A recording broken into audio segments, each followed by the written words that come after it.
सीता को लेकर सखियां जब पुष्प वाटिका पहुंची तो वहां संयोग से राम लक्ष्मण भी थे, जो गुरु विश्वामित्र की पूजा के लिए फूल लेने आए थे।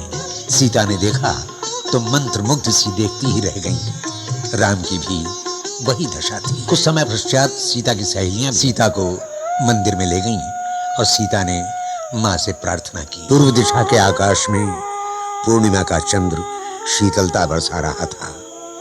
राम अपने आवास में ध्यान मग्न थे।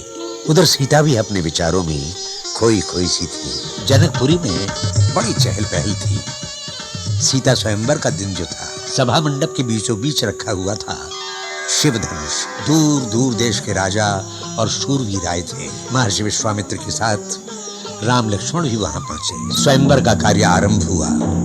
अपनी अपनी वीरता दिखाने एक एक करके शूरवीर आने लगे। धनुष की प्रत्यंचा चढ़ाना तो दूर, धनुष अपनी जगह से हिला तक नहीं। समय बीतता जा रहा था, धनुष किसी से भी नहीं उठ पा रहा था। राम धनुष की ओर बढ़ने लगे। सब उन्हें बड़े ध्यान से देख रहे थे। जिसे बड़े बड़े वीर नहीं हिला सके, उस धनुष को ये सुकुमार कैसे उठाएगा। और सीता मन ही मन देवी देवताओं को मना रही थी।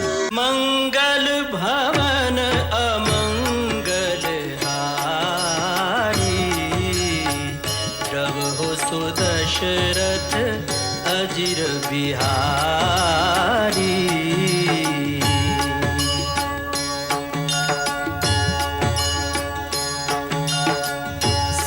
सीताराम चरित अति पावन, मधुर सरस अरु अति मन भावन।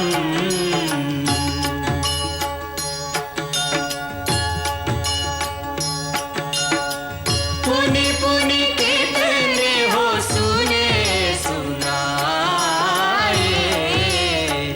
हिय की प्यास बुझत न बुझाए।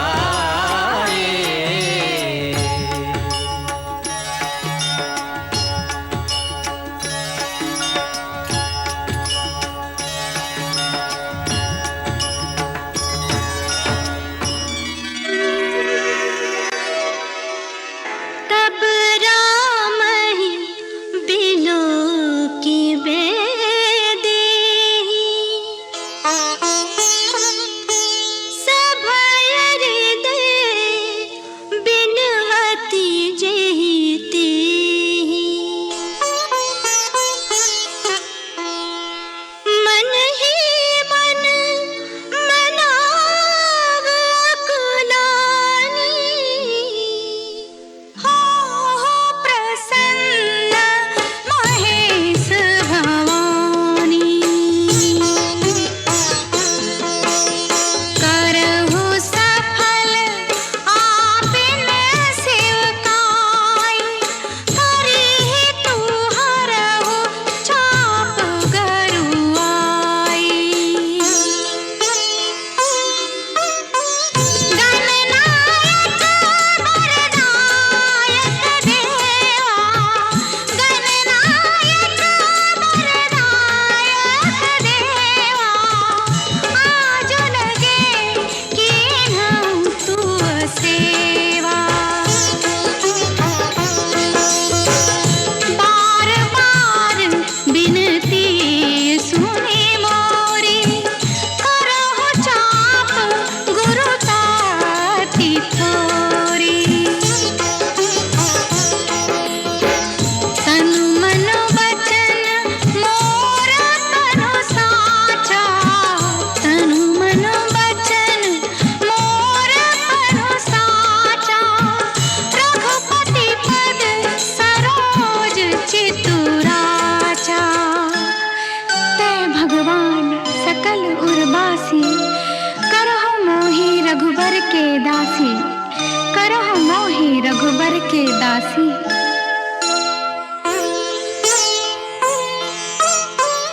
जेहि की जेहि पद सत्य सनेहु, सोतहि मिलई न कछु संदेहु।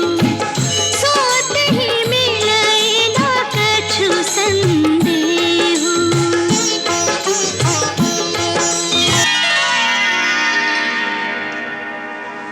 राम विलोके लोग सब चित्र लिखे से देखी चित इसी कृपायतन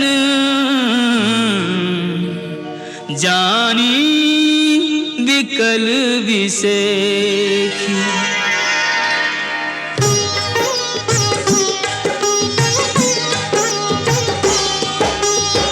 प्रशित बारी बिनु जो तनु त्यागा मुए करई का सुधा तड़ागा। काबर का जब कृषि सुखाने समय चुके पुनि का पछताने। हस जिए जानी जाने की देखी प्रभु पुल के लखी प्रीति बिसेखी। गुरु ही प्रणाम मन ही मन कीना अति लाघव उठाए धनु लीना। सब आश्चर्यचकित देखते रह गए। राम ने सहज ही धनुष उठा लिया।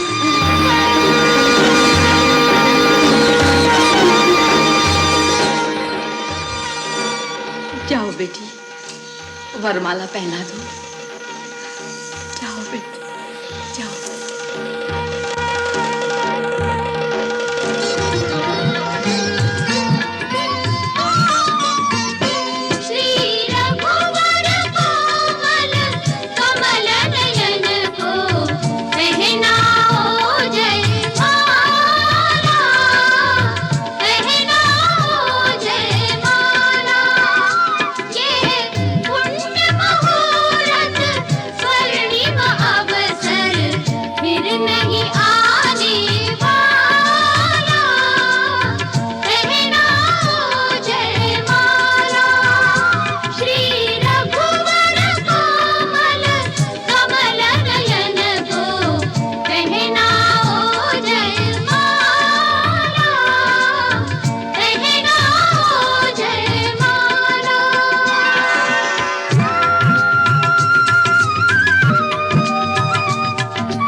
चरण चलते चलते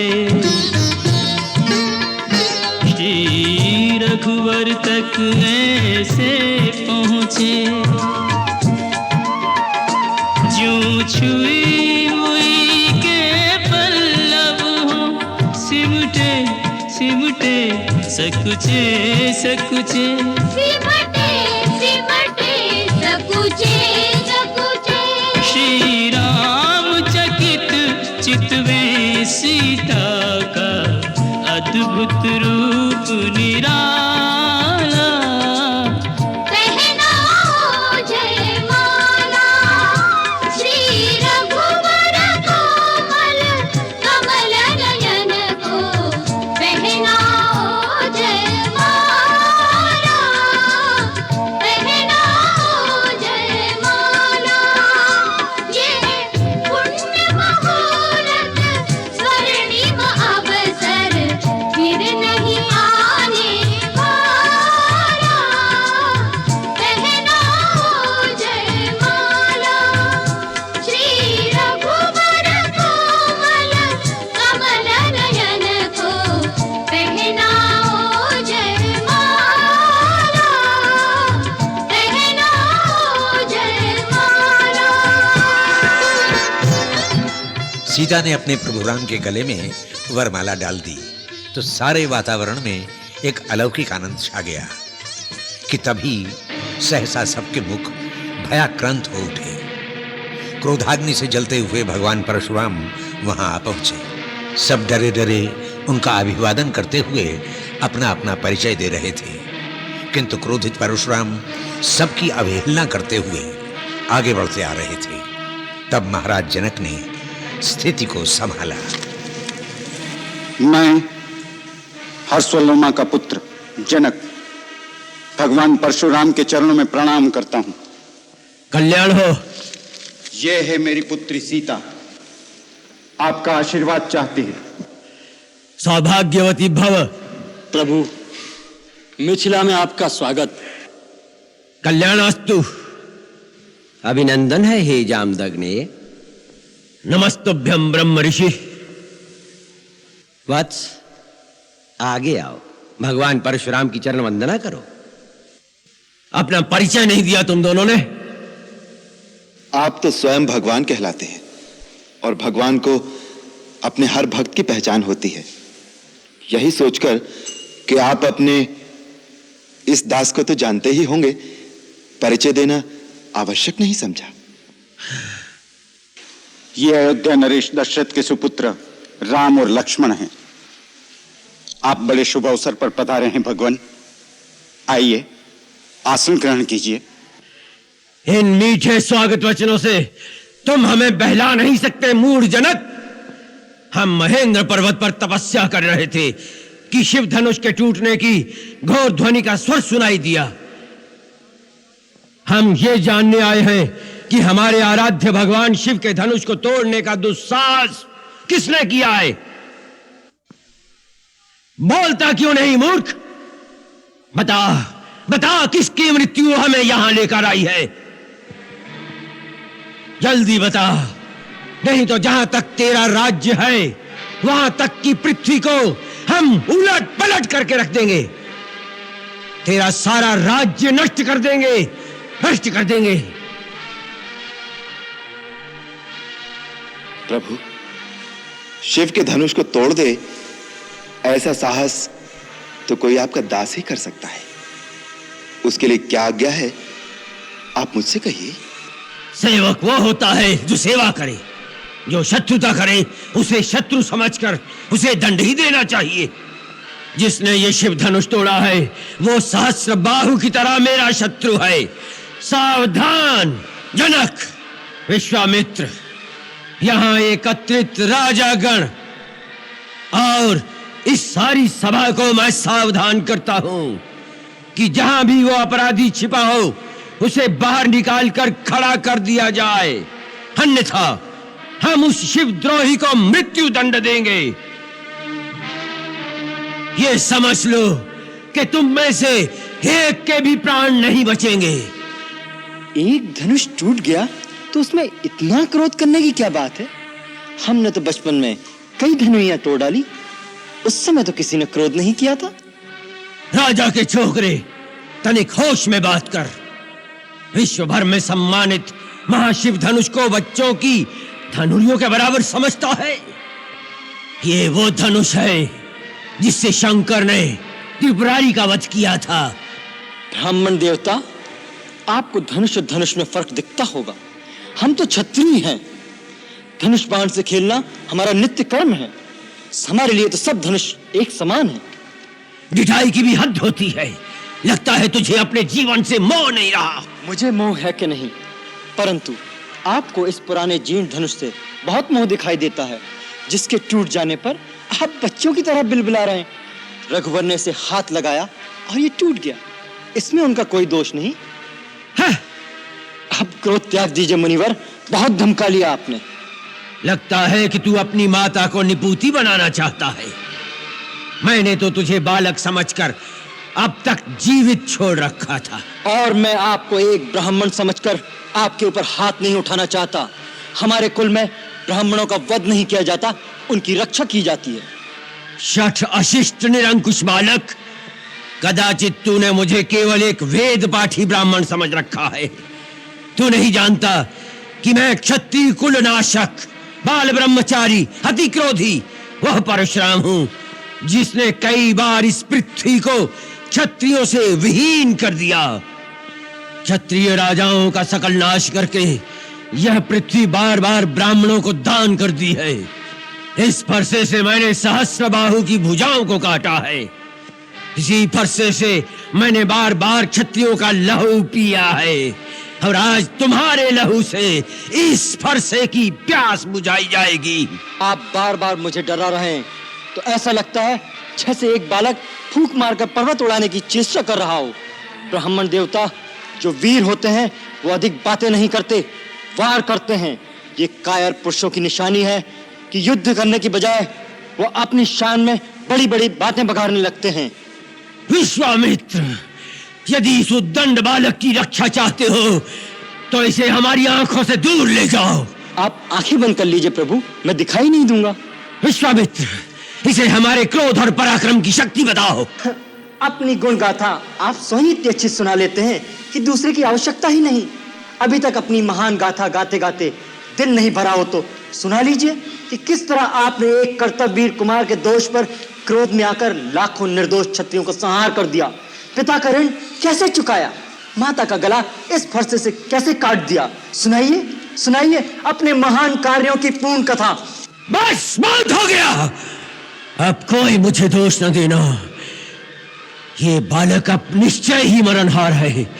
आश्चर्य है कि मेरे कुठार के सामने आकर भी अब तक जीवित कैसे रहा। ये मुझे भी आश्चर्य है कि मेरे देवतुल भैया को मृत्युदंड देने की बात कोई मेरे सामने करे और वह मेरे बाणों से अब तक बचा रहे। लक्ष्मण। महामुनि, बच्चों के दोष पर बड़े क्रोध नहीं करते, शांत हो जाइए भगवान। तुम चुप रहो कौशिक नंदन। आपको क्रोध शोभा नहीं देता भगवान। यदि बालक कोई चपलता दिखाता है तो गुरु माता पिता उसका आनंद लेते हैं, रोष नहीं करते। भगवान, आप तो सहज सुजान हैं, बालक की बातों पर ध्यान मत धरिए। और फिर उसने तो आपका कोई अपराध नहीं किया, आपका अपराधी मैं हूं। मेरे ही हाथ से यह धनुष भंग हुआ है। यदि दंड देना है तो मुझे दीजिए। मुझे अपना दास समझकर चाहे मुझ पर कृपा कीजिए या क्रोध कीजिए या फिर मेरे प्राण ले लीजिए। जिस प्रकार भी आपका यह क्रोध शांत हो सके, मैं वो उपाय करने को तैयार हूं। तुम भी कुछ कम धूर्त नहीं हो। भगवान शंकर का धनुष तोड़कर अब मुझे ही ज्ञान सिखा रहे हो। उधर तेरा छोटा भाई तेरी सम्मति से मुझे भड़काकर, मुझे क्रोध दिलाकर मेरा बल क्षीण कर रहा है, और इधर तू हमसे हाथ जोड़कर बड़ी अनुनय विनय कर रहा है। परंतु ये छल कपट और नहीं चल सकता। तुम समझते हो कि अपने आप को राम कहने से तुम परशुराम का भी सामना कर सकते हो, तो उठाओ शस्त्र और मेरे साथ युद्ध करो। मैं तुम्हें निहत्था नहीं मारूंगा, वीरोचित मृत्यु का अवसर दूंगा। और युद्ध नहीं करोगे तो भाई समेत तुम्हें अभी मार डालूंगा। प्रभु, यदि रण में हमें कोई ललकारे तो क्षत्रिय धर्म के अनुसार हम उससे अवश्य लड़ेंगे, चाहे वह स्वयं काल ही क्यों ना हो। परंतु हम रघुवंशियों का यह भी धर्म है कि हम गौ, ब्राह्मण और स्त्री पर हाथ नहीं उठाते। ब्राह्मण हमारे लिए सदा पूजनीय है और उनकी सेवा करना हमारा परम धर्म है। सो प्रभु और सेवक के बीच युद्ध कैसे हो सकता है? आपकी और हमारी बराबरी कैसे हो सकती है? भगवान, मेरा तो छोटा सा नाम है राम, परंतु आपका परशु समेत परशुराम। आपने अपने राम को अभी तक नहीं पहचाना, परंतु मैं तो आपकी प्रभुता को जानता हूं। आपसे हारने में भी मेरी जीत है। विप्रवंश की असप्रभुताई अभय हो ही जो तुम्हें डराई। ये सुनते ही परशुराम को राम में भगवान विष्णु की इच्छा भी उभरती दिखाई दी। परशुराम का क्रोध ऐसे शांत हो गया जैसे आया ही ना हो, और वो अपना संदेह मिटाने के लिए विनय पूर्वक राम से बोले, ये धनुष विष्णु ने मेरे पितामह महर्षि ऋचिक के पास धरोहर रूप में रखा था। यदि विष्णु के इस धनुष पर तुम वान का संघान कर सको तो मेरा संदेह मिट जाएगा, मैं तुम्हें पहचान लूंगा। राम रमापति कर धन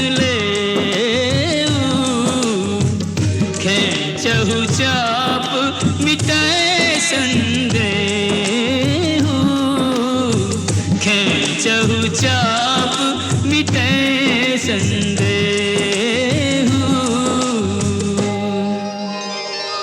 रघुनंदन, आप जानते हैं कि ये दिव्य वैष्णव बाण कभी खाली नहीं जाता, परंतु एक तो आप ब्राह्मण हैं और दूसरे गुरु विश्वामित्र की बहन के पौत्र हैं, इसलिए मैं यह अमोघ बाण आप पर नहीं छोड़ सकता।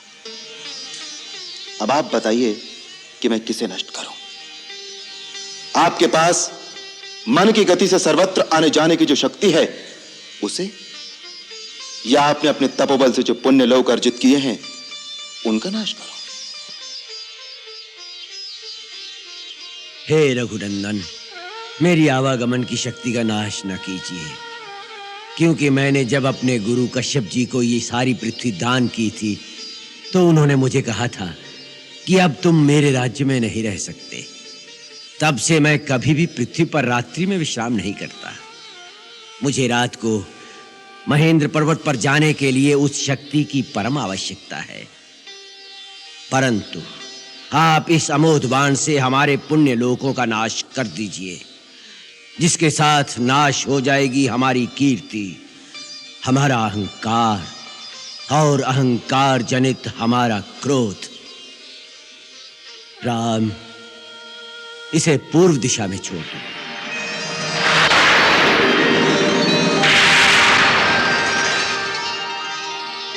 जय रघुकुल तिलक, तुम्हारी जय हो।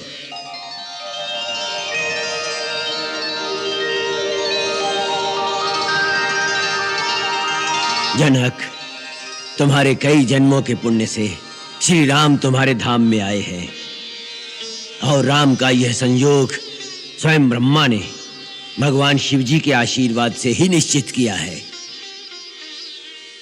धूमधाम से ये विवाह रचाओ, इसी में आपका कल्याण है। राम, तुम्हें पाकर हम धन्य हो गए। मुझे अपना पुत्र समझकर मुझ पर अपना स्नेह बनाए रखिएगा, मेरी भूल चूक को क्षमा करते रहिएगा। तुम्हारा सदा कल्याण हो बेटा। ब्रह्मर्षि, तुम्हारे प्रसाद से श्री राम ने धनुष भंग करके मेरा प्रण पूरा करके मुझे कृतार्थ कर दिया। अब आप जो उचित समझे सो आज्ञा दीजिए। मिथिला नरेश, ये विवाह तो धनुष के अधीन था, सो उसके टूटते ही विवाह तो हो गया। तथापि तुम अपने कुल की रीति के अनुसार अपने कुल के बड़े बूढ़ों और गुरुजनों से पूछकर ही सारा काम करो, और अयोध्या में दूत भेजकर महाराज दशरथ को कहो कि वो बारात सजाकर जनकपुरी पहुंचे। जो आज्ञा।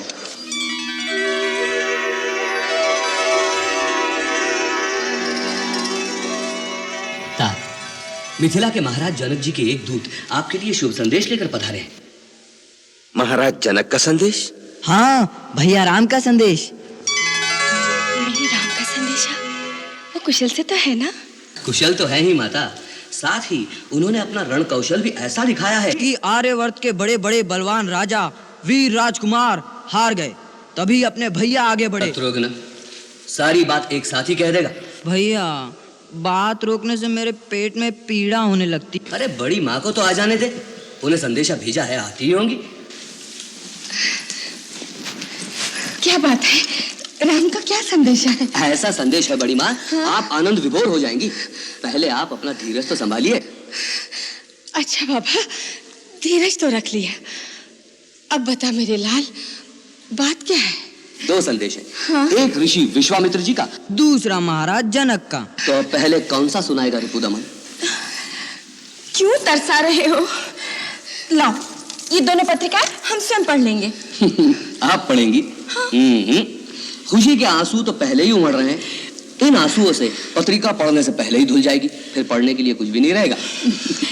अच्छा बाबा, तो तुम ही लोग पढ़कर सुना दो, पर सुना तो दो। हाँ, जल्दी सुना दो, क्या संदेश है? हाँ, तो सुनिए। हमारे राम भैया और लक्ष्मण कुशल से हैं। उन्होंने राक्षसी ताड़का को मार दिया, सुबाहु मारीच को परास्त करके मुनि विश्वामित्र जी का यज्ञ संपूर्ण करा दिया। फिर मुनि उन्हें मिथिलापुरी ले गए। वहाँ राजकुमारी सीता का स्वयंवर हो रहा था। उसकी शर्त थी, जो उनके यहाँ रखे हुए शिव धनुष को उठाकर उस पर प्रत्यंचा चढ़ाएगा उसी के साथ राजकुमारी सीता का विवाह हो जाएगा। सब राजा राजकुमार शक्ति लगा लगा कर हार गए। पर भगवान शिव जी का वो धनुष किसी से हिला तक नहीं।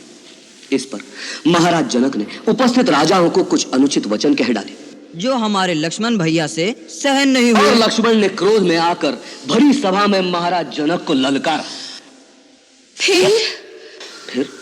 फिर क्या था? मुनिवर विश्वामित्र जी के आदेश पर राम भैया उठे और उन्होंने सबके देखते देखते धनुष को उठाया, तनिक शक्ति लगाई और धनुष के 2 टुकड़े कर दिए। अरे आगे तो कहो, क्या हुआ? फिर कुछ हुआ नहीं मातेश्वरी, होने वाला है। क्या? राम भैया का सीता भाभी से शुभ विवाह।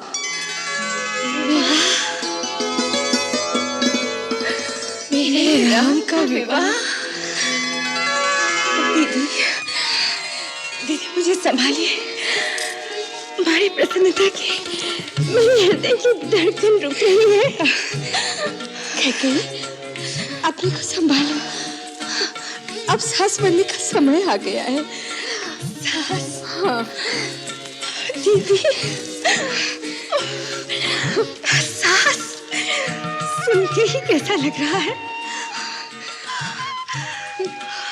हम सास बनेंगे, हमारी बहू आएगी, हम अपना सब कुछ उसे सौंप कर निश्चिंत हो जाएंगे। और फिर इस राजमहल में एक बार फिर से नन्हे मुन्नों की किलकारी गूंजेगी। हम दादी बन जाएंगे दीदी, दादी बन जाएंगे। दादी बन जाएंगे। हम भी तो दादा बन जाएंगे। दादाजी तो आप बन ही जाएंगे, किंतु फिर हमें आपकी तरफ ध्यान देने का अवकाश ही कहाँ मिलेगा, क्यों दीदी? भैया, फिर हम भी तो कुछ बन जाएंगे। हाँ काका, तू छोटा, मैं बड़ा। अरे आप सब अपने ही सपनों में खोए जा रहे हैं। इतना शिष्टाचार भी भूल गए। महाराज जनक के राजदूत से भी तो मिलना चाहिए। सचमुच हमें इसका ध्यान ही नहीं रहा। भरत जी, उन महानुभाव को सभागृह में ले आओ। गुरुदेव वशिष्ठ के साथ हम उनसे वहीं मिलेंगे। जो आ गया था।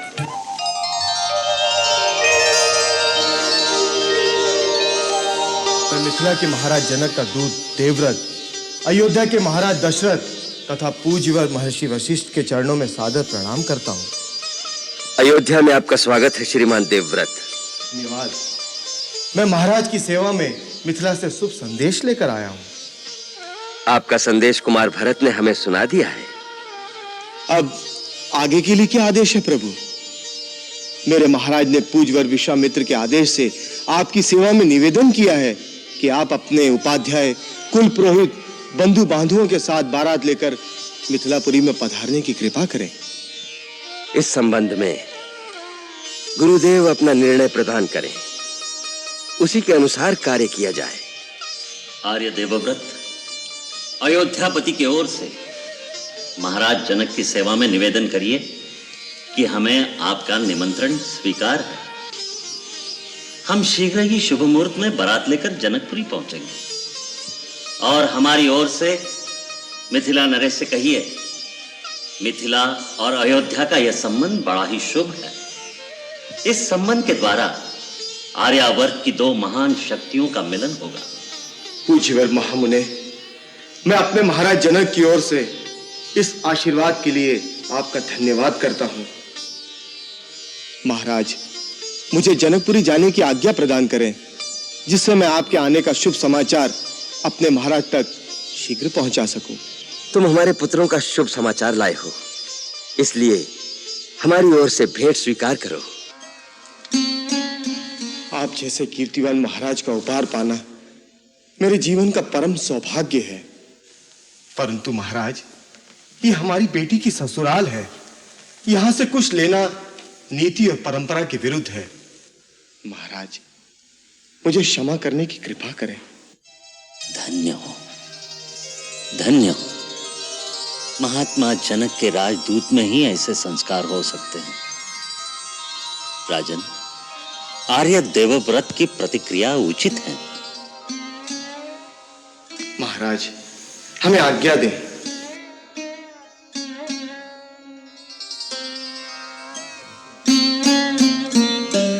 अब गुरुदेव आज्ञा दें, उसी प्रकार कार्यक्रम निर्धारित किया जाए। राजन, सुंदर संजोग बन रहा है।